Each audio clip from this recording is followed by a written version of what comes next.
Gold, trusted gold buyers. మీరు తాకట్టు పెట్టిన బంగారాన్ని విడిపించి ఈ రోజు ఉన్న మార్కెట్ ధరకు కొనబడను.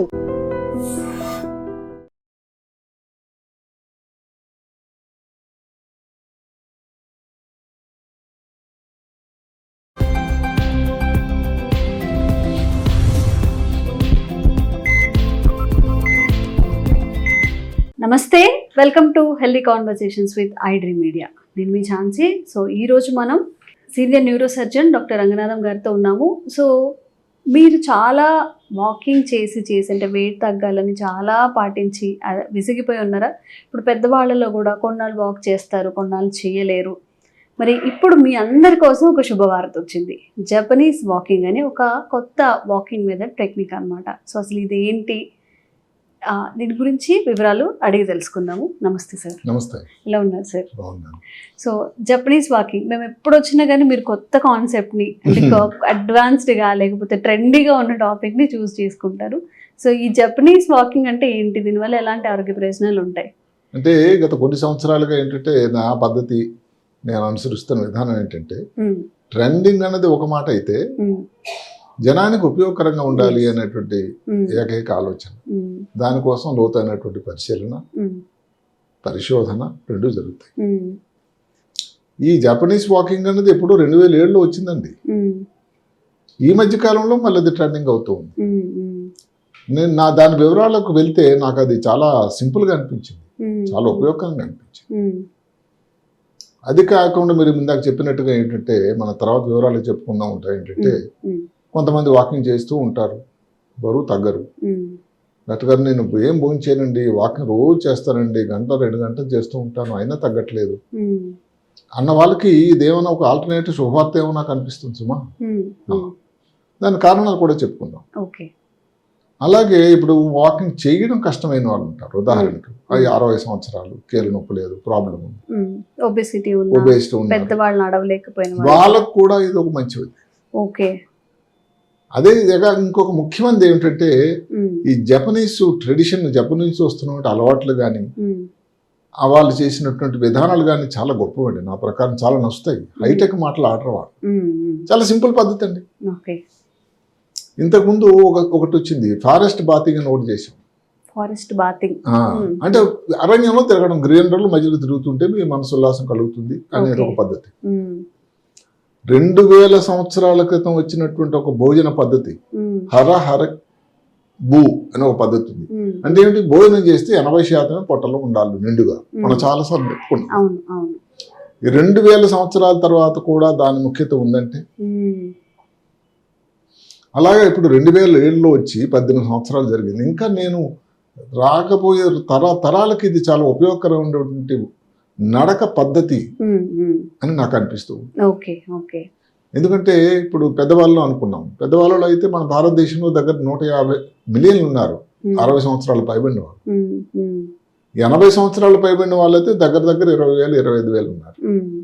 అంటే ఇంక దగ్గరలో భారతదేశంలో కూడా జనాభా 70%, 60% సోకాల్ సీనియర్ సిటిజన్లు, వయోవృద్ధులు కాకపోయినా వృద్ధులు వాళ్ళ సంఖ్య పెరుగుతూ ఉంటుంది. వాళ్ళ అవసరాలను కూడా మనం పరిగణలో తీసుకోవాల్సిన అవసరం కూడా ఉంది. ఇప్పుడు ఈ జపనీస్ వాకింగ్ ఇందాక చెప్పుకున్నట్టుగానే 2007లో జపాన్లో ఫుకుయోకా అనే ఒక యూనివర్సిటీ నుంచి డాక్టర్ తనాకా అనే ఒక స్పోర్ట్స్ సైంటిస్టు ఆలోచన చాలా బాగుంది. అసలు ఎంత సింపుల్ అంటే, ఎందుకు వాకింగ్ చేసి దాని వలన అందరికీ ఉపయోగం రావటం లేదు అని ఆల్టర్నేటివ్ వాకింగ్ పద్ధతి కనిపెట్టాడు. ఏం లేదండి, చాలా సింపుల్ టెక్నిక్ ఇది. దానికి ఏం స్పెషల్ ఎక్విప్మెంట్ అలా కాదు, మీరేం జిమ్కి వెళ్ళక్కర్లేదు, ఇంటి దగ్గరే చేసుకోవచ్చు, పైన ఉండే టెర్రస్ మీద చేసుకోవచ్చు, ఎక్కడ డ్రైవ్ వే ఎక్కడన్నా కానీ సెల్లార్లో ఉంటే ఎక్కడన్నా చేసుకోవచ్చు. ఒక్క షూ వేసుకుంటే చాలు. షూ వేసుకొని వాక్ చేయాలా సార్? వేసుకుంటే, లేదంటే చెప్పులు లేకుండా, ఇంట్లో అయితే చెప్పులు లేకుండా నడిచినా సరే కూడా అది ఒక పద్ధతి. అంటే బయటకు వెళ్ళి నడుస్తుంటారు కొంతమంది కదా, అలాంటప్పుడు అంటే కావాల్సిందల్లా దీనికి ఎక్విప్మెంట్ అంటే ఒక ఇంట్రెస్ట్ ఉండాలి, నడవాలి, ఈ పద్ధతి నాకు నచ్చింది అని. రెండోది, ఒకవేళ అవసరం అయితే పాదరక్షలు, ఇంతేనండి ఖర్చు. చేసే పద్ధతి కూడా ఏమిటి, 3 గంటల సేపు చురుకుగా నడవడం ఫాస్ట్గా. మీరు అడగొచ్చు ఎంత ఫాస్ట్గా నడవాలి డాక్టర్ గారు అంటే, మీకుండే సామర్థ్యంలో 70 నుంచి 85% ఇంకా నేను ఇంకా బాగా చేసి నలిసిపోతాను అన్నంత వరకు నడవాలి. అది ఎంతసేపు 3 నిమిషాలే. అయిన తర్వాత ఇంకో 3 నిమిషాలు నెమ్మదిగా నడవాలి. ఓకే, ఫస్ట్ ఫాస్ట్ గా నడవాలి, తర్వాత స్లోగా నడవాలి. 3 నిమిషాలు, అదొక 3, ఇదొక 3, అదొక సైకిల్. అది అట్లాంటివి 5 సైకిల్స్ అంటే 6 × 5 ఎంత అవుతుంది? అరగంట వాకింగ్ అయిపోయిందిగా. ఓకే, ఇది రిపీట్ చేయాలి సార్ ఒక 5 టైమ్స్. అది ఈ సైకిల్ ఏదైతే ఉందో ఫాస్ట్ వాకింగ్ తర్వాత స్లో వాకింగ్ అన్నది ఒక సైకిల్ కింద ఉంటే అలాంటివి 5 సార్లు రిపీట్ చేయాలి. ఓకే ఓకే, అరగంట అవుతుంది అప్పుడు. ఆ తర్వాత మీరు ఎన్ని సార్లు చేయగలరు అది అసలు వాళ్ళు ఏం చెప్తున్నారంటే వారంలో 5 సార్లు చేసినా సరిపోతుంది. కానీ ఎవరికైనా సమయం ఎక్కువ ఉండి ప్రతిరోజు చేయగలిగితే ఇంకా దాని ఉపయోగం ఉంటుంది. ఇప్పుడు మీరు ఎవరన్నా అడిగేది నాకేమిటంటే, ఇది ఎలాగ ఉపయోగం మిగతా వాటితో జరుగుతున్నది ఏమిటంటే, ఫాస్ట్గా నడుస్తున్నప్పుడు ఏమి జరుగుతుంది, గుండె కొట్టుకోవడం ఎక్కువ అవుతుంది, హార్ట్ రేట్. దానివల్ల శరీరం మీద ఒక ఛాలెంజ్ చేస్తుంది బాడీని. 3 నిమిషాలే. అదే కానీ కంటిన్యూస్గా అన్నట్టయితే ఇబ్బందులు కూడా వచ్చే అవకాశం ఉంది. 3 నిమిషాలు అయిన తర్వాత నెమ్మదిగా ఇంకొక 3 నిమిషాలు మీరు ఏం చేస్తున్నారు, దాన్ని రికవర్ అవడానికి సమయం ఇస్తున్నారు. ఈ ఎనర్జీ ఏదైతే ఉందో మొదట్లో ఉండేటువంటి ప్రక్రియట మన క్యాలరీస్ తగ్గడానికి, కొవ్వు పదార్థం కరిగిపోవడానికి చాలా ఉపయోగకరం. అందువల్ల ఎవరైతే వెయిట్ తగ్గాలనుకునే వాళ్ళకి నా ప్రకారం ఇది చాలా మీరు అందరూ ప్రయత్నించండి. నేను అనుకోవడం నిరాశ నిస్పృహలతో కాకుండా మీరు అన్ని ప్రయత్నం చేస్తున్నారు కాబట్టి జిమ్కి వెళ్ళాల్సిన అవసరం లేకుండా రోజుకు 2 సార్లు కానీ మీరు నడవగలిగినట్టయితే ఎంత సమయం కేటాయించగలిగితే దాని ఉపయోగం ఉంటుంది అని నాకు అనిపిస్తూ ఉంటుంది. అండ్ సార్ దీనివల్ల బ్రెయిన్ కూడా కొంచెం యాక్టివేట్ అయ్యి యాక్టివ్గా ఉండే అవకాశం ఉంది. చాలా పద్ధతి అదే న్యూరోసర్జన్గా దానికోసం కొంచెం ఇంకా ఎక్కువ మాటలు చెప్తాను. ఇది దీనికోసం 2004లో పరిశోధన చేయగా వాళ్ళు అనుకున్నది ఏమిటంటే ఎండ్యూరెన్స్ అంటారు ఇంగ్లీష్లో, అంటే ఓర్పు. కోపం ఉన్న వాళ్ళకు కూడా ఓర్పు వస్తుందట, బలం రావడం, బీపీ కంట్రోల్. మీరు అడిగారు ఇప్పుడు మైండ్ ఏదైతే 3 ఎలివేషన్ బాగా, బ్రెయిన్ హెల్త్, మెదడు తాలూకు ఆరోగ్యం, ఆ వివరాలు తర్వాత మాట్లాడుకో జరుగుతూ ఉంటాయి. ఆ తర్వాత ఇది ఇప్పుడు వచ్చి అంత 17 సంవత్సరాలు అనుకున్నా. ఈ మధ్యన 2004లో మొదటిసారి వస్తే 2018, 2007లో మొదటిసారి, రెండోసారి దాని తాలూకు స్టడీ ఏమిటంటే 2018. అంటే 10 సంవత్సరాలు గడిచిందిగా. ఈ దశాబ్దంలో దీన్ని ఫాలో అయిన వాళ్ళు ఎంత ఉపయోగం ఉందని మళ్ళీ పరిశోధన చేశారు. ఇదేదో వాకింగ్లో కొత్త మెథడ్ అనుకోకండి, ఇది ఒక రకమైనటువంటి ఉపయోగకరమైన శాస్త్రీయపరమైనటువంటి పటిష్టమైన ఒక విధానం.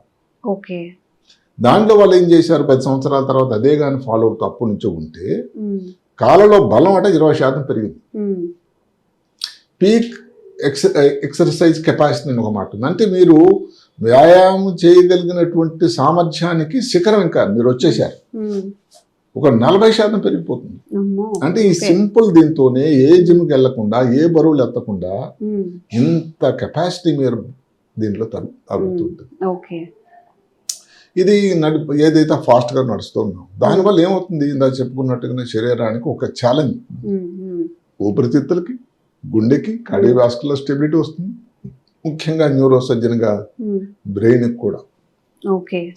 ఎక్కడైతే ఈ తొందరగా నడకలో ఉంటుందో అప్పుడు రక్త ప్రవాహం, మెదడుకి రక్తం, సిబిఎఫ్ సెరిబ్రల్ బ్లడ్ ఫ్లో అన్నది ఎక్కువ అవుతుంది. అక్కడతో మ్యాజిక్ మొదలవుతుంది. ఈ సెరిబ్రల్ బ్లడ్ ఫ్లో ఏదైతే ఎక్కడికి వెళ్తుందండి, ఏదైతే జ్ఞాపక శక్తికి, విశ్లేషణకి, మంచి చెడు కోసం డిఫరెన్సియేషను, దృష్టి కేంద్రీకరించడం ఉండేటువంటి కేంద్రం ఒకటి ఉంటుంది, ప్రీ ఫ్రాంటల్ కార్టెక్స్, దానికి వెళ్తుంది. ఇలాగ చేయటం వల్ల ఇదేదో చిన్న వాకింగ్ చేసినా కూడా ఎంత ఉపయోగకరంగా ఉంటుందంటే, ఏదైతే మీరు మొదలు పల్స్ చేయండి జ్ఞాపక శక్తి కోల్పోకుండా ఉంటారు, తర్వాత ఆల్జిమర్స్ వ్యాధి రాకుండా ఉంటారు, మనం చాలాసార్లు చెప్పుకున్నాం. అలాంటిలాగా అంత ఉపయోగకరంగానే ఉంటుంది ఈ వాకింగ్ వల్ల.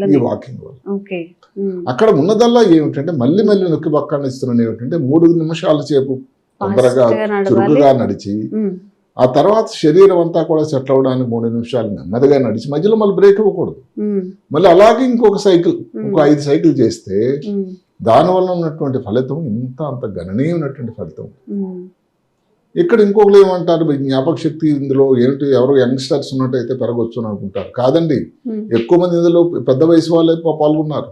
ఉమ్, ఎవరికైతే కొంచెం జ్ఞాపకశక్తి మర్చిపోవడం, ఉమ్, చిన్న చిన్న విషయాలు ఈ మధ్యన ఉమ్, వేలలో వాళ్ళు స్టడీ చేస్తే ఏమైందంటే చిన్న చిన్న మర్చిపోవడం అన్నది పూర్తిగా రికవర్ అవడం, ఉమ్, అసలు మెమరీని ఆల్మోస్ట్ రికవర్ అయిపోయారట. ఉమ్, ఉమ్, అంటే ఏదైతే ముందు ఇంత 140 కోట్ల భారతదేశంలో దగ్గరలో ఇంకేమైనా లాగా మనకు దగ్గరికి అది ఆల్జిమర్స్ వ్యాధులు రాబోతుందని భయపడే సమయం ఉమ్, ఇంకా తక్కువైపోతుందేమో నాకు అనిపిస్తుంది. ఉమ్, ఉమ్, సరే కదా, ఇక్కడ ఇప్పుడు నడుస్తూ ఉన్నారు, ఉమ్, బాగా ఫాస్ట్ వాకింగ్ చేశారు. ఉమ్, అప్పుడు మెదడులో ఇంకో కేంద్రం ఉంటుంది, ఉమ్, హిప్పో క్యాంపస్ అని. హిప్పోకాంపస్. అది ఇప్పుడు మనకు ఐటీ కోసం ఎలాగైతే హైదరాబాదు బెంగళూరు హబ్బో, ఉమ్, అది కూడా మెమరీకి హబ్. అది ఓకే. దానికి రక్త ప్రసరణ ఎక్కువ, ఆక్సిజన్ ఎక్కువ వెళ్ళడం వల్ల ఉమ్, దాని తాలూకా శక్తి, మెదడు తాలూకు ఉండే కనెక్షన్స్, ఆ కనెక్షన్ తాలూకా కంటిన్యూటీ, ఉమ్, ఇవన్నీ పెరిగి ఒక విషయాన్ని గుర్తుపెట్టుకోవడం, ఓకే. అవసరం వచ్చినప్పుడు మళ్ళీ రీకాల్ అంటాం. ఉమ్, ఉమ్, ఇప్పుడు ఏదో చదివేశారు మర్చిపోయారు, ఉమ్, మళ్ళీ తర్వాత చెప్పుకోలేకపోతే, ఉమ్, అలాంటి విషయాల్లో కూడా చాలా చాలా ఉపయోగకరంగా ఉంది. ఓకే. ఇప్పుడు చేసేటప్పుడు జ్ఞాపకం ఏవి జాగ్రత్తలు తీసుకోవాలని మీరు అడగవచ్చు. ఉమ్, నడవాల్సిందే ఏం లేదండి, నడుస్తున్నప్పుడు స్ట్రైట్గా నడవాలి, ఉమ్, ముందుగా చూడాలి, తల కిందకి దించడం కాదు, ఉమ్, అడుగులు వేసేటప్పుడు దొబ్బని శబ్దం లేకుండా, ఓకే. ఉమ్, ఇంతే. ఇవే జాగ్రత్తలు. ఉమ్, ఉమ్, ఎవరు చేయొచ్చు? అన్ని వయసులో వారు చేయొచ్చు, ఉమ్, ఎక్కడన్నా చేయొచ్చు. ఇందాక చెప్పినట్టుగా ఎక్విప్మెంట్ ఇంట్లో కూడా కానీ, అవసరం, ఇంట్లో కూడా మన చేసుకోవచ్చు. టెర్రస్ మీద కానీ ఎక్కడున్నా ఎక్కడైనా. ఉమ్, ఉమ్, అయితే మరి ఎట్లా తెలుస్తుంది ఫాస్ట్ గా నడుస్తున్నాము అని? ఉమ్, ఒక మంచి సరైన ప్రశ్న. ఉమ్, మీరు 3 నిమిషాల తర్వాత మీ హార్ట్ రేట్ కొట్టుకున్న తర్వాత ఓకే.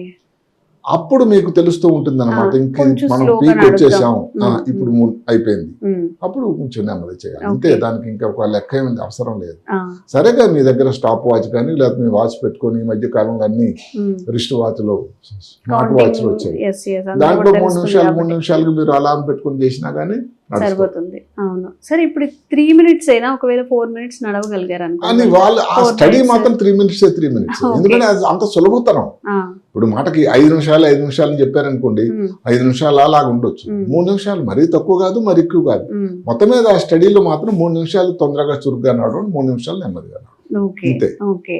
ఉమ్, మరి ఎవరెవరికి చేయడం కొంచెం ప్రమాదకరం. ఇబ్బందిగా ఉంటుంది. బీపీ, బ్లడ్ ప్రెషర్స్ కంట్రోల్ లేకుండా ఉండేవాళ్ళు కానీ, హై ప్రెషర్స్ ఉండే హై ప్రెషర్ ఉండేవాళ్ళు ఓకే.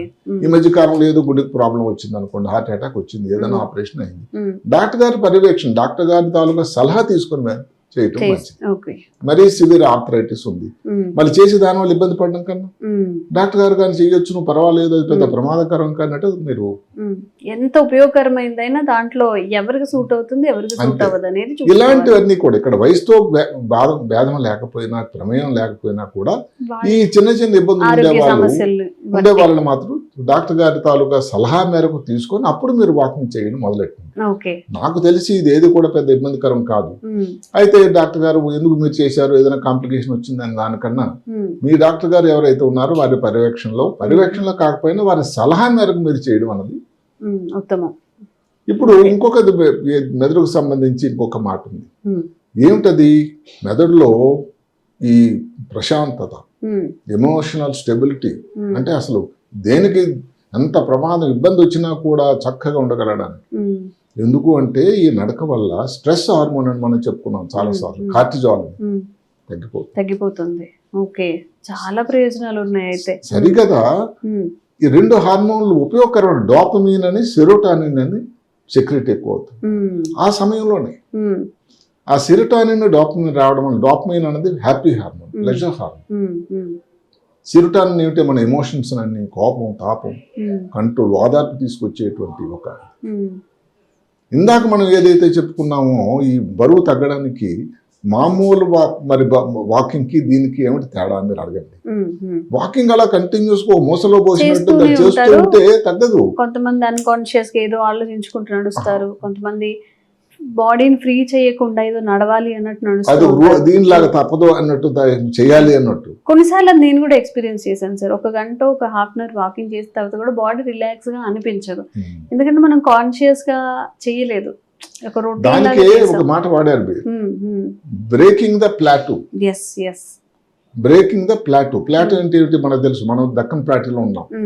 అదే కాకుండా ఎక్కడో టిబెటిన్ ప్లాటూ అంటే ఏమిటి, ఒక అక్కడ నుంచి దాటలేని పరిస్థితి, పెరగని పరిస్థితి. అలాంటప్పుడు దానికి కారణం ఈ శాస్త్రవేత్తలు చెప్పేదల్లా ఏమిటంటే, ఒకే రకం ఉండడం వల్ల శరీరానికి ఏదైతే క్యాలరీస్ తగ్గేటువంటి పద్ధతి దాని వల్ల జరగటం లేదు. ఇట్లా ఒక్కసారి పెరిగి చురుకుగా నడిచి తగ్గేటట్టు అయితే క్యాలరీస్ తగ్గడం కానీ ఫ్యాట్ తగ్గడం కానీ గణనీయంగా తగ్గేది. ఎన్నో బరువులు తగ్గిన వాళ్ళు కూడా ఉన్నారు. అందువల్ల మీరు కూడా ప్రయత్నించండి. ఇది ఒక చాలా సింపుల్ విషయం. అదే కాకుండా రాత్రి నిద్ర లేని వాళ్ళకు కూడా ఇది దివ్య విషయం అట. రాత్రి పూట ఒక 20 నిమిషాలు మీరు పడుకునే ముందు చేయండి. అసలు ఎంత ప్రశాంతత చేకూరుతుందో. రాత్రి మీకు నిద్ర వచ్చినట్టయితే దానివల్ల మళ్ళీ మీ జ్ఞాపక శక్తి ఏదైతే ఉందో, రాత్రి బ్రెయిన్ ఏం చేస్తుందంటే ఈ ఆలోచనలన్నింటినీ పక్కన పెట్టేసి ప్రశాంతంగా నిద్రిస్తే శరీరం అంతా కూడా హాయిగా రిలాక్స్ అవుతుంది. మెదడు తాలూకా రేపు చేయకోవాల్సిన ఆలోచనలన్నీ సమగ్రమై ఇంకా చురుకుగా మీరు తయారవుతారు. అంటే మెదడుకు సంబంధించి ఇన్ని విషయాలు ప్రీఫాటల్ కార్టెక్స్ కానీ, హిప్పో క్యాంపస్ లో కానీ, డోపమిన్ లేకపోతే సెరోటోనిన్ కానీ, కార్టిజాల్ తగ్గడం కానీ, ఎమోషనల్ స్టెబిలిటీ రావడం కానీ, ఇదేదో ఇందాక చెప్పినట్టుగా ఒక ఇది ఫ్యాడ్ అనుకోకండి, ఏదో కొత్త టెక్నిక్ అనుకోకండి, మామూలుగా చేసేటువంటి సైంటిఫిక్ గా ప్రూవ్డ్ ఒక ఎంతవరకు అంటే ఇందాక చెప్పినట్టుగానే పజిల్స్ చేస్తే ఎంత బాగా చురుగ్గా అవడానికి ఉపయోగకరంగా ఉంటుందో, కొత్త ఇన్స్ట్రుమెంట్ నేర్చుకుంటే ఎలా ఉంటుందో, కొత్త పుస్తకం చదవడం అనేది అలవాటు చేసుకుంటే ఎలా మీ మెదడు చురుగ్గా తయారవుతుందో, అలాంటి సింపుల్ గా ఇంటి దగ్గరే చేసుకోగలిగేటువంటి గొప్ప సాధన. ఎవరైనా చేయొచ్చు. ఎక్సెప్షనల్ ముగ్గురు తప్ప, హై బీపీ ఉన్న వాళ్ళు అది కూడా చేయొచ్చు. వాళ్ళ తాలూకు డాక్టర్ గారు చేయొచ్చు, పర్వాలేదు 3 నిమిషాలే కదా అని వాళ్ళు అభయాసం ఇస్తే మీకు నమ్మకంగా ఉంటుంది. అంటే మళ్ళీ ఏదో వెళ్ళిపోయిన ఇబ్బందులు, మరి బ్లడ్ ప్రెషర్ కంట్రోలే లేదనుకోండి, అది ప్రమాదం కదా. దానివల్ల మళ్ళీ ఏదైనా హార్ట్లో కానీ ఇబ్బంది వచ్చేటట్టయితే, ఎందుకంటే ఆ 3 నిమిషాల సమయంలో ఎంత ప్రమాదం జరుగుతుందని ఆ కంటే ట్రీట్ చేస్తున్న డాక్టర్ గారే కరెక్ట్. అందువల్ల ఏంటంటే ఈ జపనీస్ వాకింగ్ ఇంతకుముందు చెప్పుకున్నట్టుగానే జపనీస్ నుంచి వచ్చిన ఏ పద్ధతి అనేది ఒక చాలా డిసిప్లిన్ ఉంటుందండి, చాలా క్రమశిక్షణ పద్ధతి ఉంటుంది, చాలా శుభ్రత ఉంటుంది జపనీస్ తాలూకు అలవాటు. అదే అందరు చెప్తారు, ఏదైనా నేర్చుకోవాలంటే జపనీస్ దగ్గర నేర్చుకోండి. మీరు కొన్ని సంవత్సరాల క్రితమే ఖతర్లో ప్రపంచ వరల్డ్ కప్ అయింది ఫుట్బాల్. జపనీస్ ఆటగాళ్ళు కూడా అందులో పాల్గొన్నారు. ఆ మ్యాచ్ అయిన తర్వాత వాళ్ళు ఏం చేశారో తెలుసండి, ఇవన్నీ ఏదైతే పడేశారో ఈ బాటిల్స్ కానీ లేకపోతే ఏదైనా భోజన పదార్థాల తాలూకా కవర్స్ కానీ ఉంటే అవన్నీ ఏరి క్లీన్ చేసి వాళ్ళు వెళ్ళిపోయారట, ఏది ప్రేక్షకులు. ఇంకా మీరు చెప్పండి వాళ్ళ తాలూకా ప్రపంచం అంతా కూడా వాళ్ళ డిసిప్లిన్కి, వాళ్ళ హైజీన్, శుభ్రత కోసం ఉన్న ఆలోచనని జేజేలు పలికారు. ఈ వాకింగ్ కూడా అంత సింపుల్. ఇప్పుడు 2000 సంవత్సరాల క్రితం వచ్చిన హరహరి భూ అంటే ఏంటి, 80% తినడము, ఎక్కువ శాతం తినకూడదన్నది. అసలు ఇలాంటి మంచి మంచి అలవాట్ల వల్లే ప్రపంచంలో సెంటినేరియన్స్ అంటే వృద్ధులు, శతాధిక వృద్ధులు, 100 సంవత్సరాలు దాటిన వాళ్ళ సంఖ్య జపాన్లో ఎక్కువ ఉంది. అక్కడ లైఫ్ టైం అనేది చాలా ఎక్కువగా ఉంటుంది. అందుకని ఇంకొక మాట చెప్పుకున్నాం, బ్లూ జోన్ అని. అండ్ హెల్తీగా కూడా ఉంటారు. బ్లూ జోన్ అని ఒకటి ఉంది ప్రపంచంలో, ఎక్కువ సంవత్సరాలు బతికే చోట్లు కొన్ని ఉన్నాయి. అందులో జపాన్లోని ఒకినావా చాలా ప్రఖ్యాత దేశం. అంటే వీళ్ళందరికీ ఒక మార్గదర్శకులు అనుకోండి. నేను అనుకోవడం, ఇంకా ఇప్పుడు ఏదైతే 2000 సంవత్సరాల తర్వాత కూడా ఆహార పద్ధతి 80% తిని 20% ఖాళీ ఉండాలి పొట్టలు అనే పద్ధతి లాగే ఈ జపనీస్ వాకింగ్ కూడా ఇంకా తర్వాత చెప్పినట్టుగా ఎంతో మంది భావితరాల వారికి కూడా ఇది ఒక పెద్ద ఉపయోగకరంగా ఉన్నటువంటి వాకింగ్ అవుతుందని నా ఆలోచన. సార్, ఓవరాల్ గా మరి ఈ జపాన్ వాకింగ్ మీద మీ మెసేజ్ ఏమి ఇస్తారు? ఇక్కడ నేను చెప్పేదల్లా ఒకటే చాలా మంచి మాట ఏంటంటే, ఎంత హార్డ్ గా మీరు వాకింగ్ చేస్తున్నారని కాదు, ఎంత స్మార్ట్ గా చేస్తున్నారు. అంటే స్మార్ట్నెస్ అంటే ఏదో అందంగా దీనిగా కాకపోయినా, అట్రాక్టివ్ కాకపోయినా ఎంత ఉపయోగకరంగా చేస్తున్నారు. ఇందాక చెప్పినట్టుగానే అదే కాకుండా పోనీ ఇది మీకు ఏదైనా కారణం వల్ల వాకింగ్ అన్నది ఏ పద్ధతి అయినా మంచిదేనండి. అక్కడ 10,000 స్టెప్లా 4,000 స్టెప్లా అని అసలు ఈ స్టడీ చేసినప్పుడు వాళ్ళు రోజుకి 8,000 స్టెప్ ఏదో అడుగులు వేసేటువంటి వాళ్ళతో కంపారిజన్ చేశారు. కంపేర్ చేసి దానికంటే ఇంకా ఈజీగాను దాని తరకు ఉపయోగకరమైన కూడా తెచ్చారు. ఇది సైన్స్ ప్రకారం కూడా వాళ్ళు దాన్ని తెచ్చారు. అందువల్ల జ్ఞాపక శక్తి కోసం టెస్టులు కానీ పెద్దవాళ్ళలో కానీ దీనివల్ల ఉపయోగకరంగానే ఉంది. కాబట్టి ఇప్పుడు వాకింగ్ 10,000 స్టెప్స్ అని అంటారు, కొంతమంది 8,000 చేస్తారు, పెద్ద వయసులో 4,000 5,000 చేస్తారు. ఏదైనా వాకింగ్ అయితే మొదలుపెట్టండి. వాకింగే మొదలు పెట్టేటప్పుడు జపనీస్ వాకింగ్ ఎందుకు చేయకూడదు? నేను చేస్తున్నాను, నాకు చాలా ఉపయోగకరంగా అనిపిస్తుంది, మీరు కూడా చేయండి. నేను చదువు నుంచి కూడా చేస్తున్నాను, ఇది చాలా ఈజీగా అనిపిస్తుంది నాకు. సాయంకాలం ఉదయం 2 సార్లు కూడా చేయొచ్చు. చేస్తున్నప్పుడు అసలు తర్వాత ప్రశాంతత కానీ జ్ఞాపక శక్తి కానీ నిద్ర కానీ అసలు ఎంత బాగా ఉందండి. కాబట్టి నా ప్రకారం కూడా పర్సనల్ గా కూడా చాలా ఉపయోగంగా అనిపిస్తుంది. సైన్స్ కూడా అదే చెప్తుంది. జపనీస్ నుంచి వచ్చిన, మళ్ళీ చెప్తున్నాను, ఏదన్నా కానీ టెక్నాలజీ కానీ అలవాటు కానీ అసలు ప్రపంచం అంతా చాలా వ్యాప్తి చెందిన పద్ధతి. ఇది కూడా అలాగా కాబోతుందని నా ఆలోచన. ఓకే, నేను సార్తో ఇంతకుముందు ఒక వీడియో చేశాను, తిన్న తర్వాత ఒక 10 నిమిషాలు నడవాలి అని చెప్పి. దానికి ఎంత మంచి స్పందన వచ్చిందంటే, మీరు చెప్పిన తర్వాత చాలా మంది మేము నడుస్తున్నాము, మార్గం తేడా వచ్చిందని కామెంట్ దీనికి సరిపోయినట్టు దీటుగా లేకపోతే ఇంకెక్కువ స్పందన దీనికి వస్తుందని. అవును, నాకు చాలా ఇప్పుడు ఈ జపనీస్ వాకింగ్ ఏదైతే సార్ చెప్తున్నారంటే నమ్మకం, అంటే ఏ సార్ ఊరికే చెప్పరు, ఏదైనా నిజంగా సార్ చెప్పి నేను స్టార్ట్ చేశాను, నేను చేస్తున్నా అని ఆయన నమ్మితేనే చెప్తారు. కాబట్టి తప్పకుండా మీరు కూడా ఈ వాక్ని ట్రై చేయండి. మీకు ఎలా అనిపించిందో కూడా మళ్ళీ మా కామెంట్స్ రూపంలో తెలియజేయండి. ఇంకా రంగనాథం సార్తో ఇంకా మోర్ వీడియోస్, ఇన్ఫర్మేషన్ ఇచ్చే వీడియోస్ చేయడానికి మేము కూడా ప్రయత్నిస్తూనే ఉంటాం. Thank you so much. నమస్కారం.